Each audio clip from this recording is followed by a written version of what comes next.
ദിനത്തിൽ എല്ലാ വർഷവും സ്വന്തം വസതിയായ മന്നത്തിന് മുന്നിൽ കൂടിയിരിക്കുന്ന ആരാധകരെ നേരിട്ട് കണ്ട് അഭിസംബോധന ചെയ്യുന്ന ഒരു പതിവ് സൂപ്പർ താരം ഷാരൂഖ് ഖാൻ ഉണ്ടായിരുന്നു. എല്ലാ വർഷവും മുടങ്ങാതെ നടന്നിരുന്ന ഈ ഒരു കൂടിക്കാഴ്ച ഇത്തവണ ഉണ്ടായില്ല. തന്നെ നേരിൽ കാണാനെത്തിയ ആയിരക്കണക്കിന് ആരാധകർക്ക് മുന്നിലേക്ക് 60ാം പിറന്നാൾ ആഘോഷിക്കുന്ന ഷാരൂഖ് ഖാൻ ഇന്നലെ എത്തിയില്ല.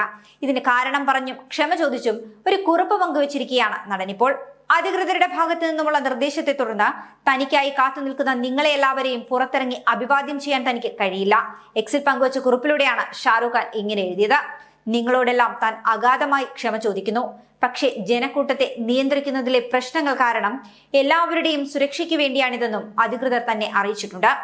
നിങ്ങൾ തന്നെ കാണാൻ ആഗ്രഹിക്കുന്നതിനേക്കാൾ കൂടുതൽ തനിക്ക് നിങ്ങളെ കാണാൻ കഴിയാത്തതിൽ വിഷമമുണ്ട്. നിങ്ങളെ എല്ലാവരെയും കാണാനും സ്നേഹം പങ്കുവെക്കാനും താൻ ആഗ്രഹിച്ചിരുന്നു. എല്ലാവർക്കും സ്നേഹമെന്നുമാണ് ഇദ്ദേഹം കുറിച്ചത്.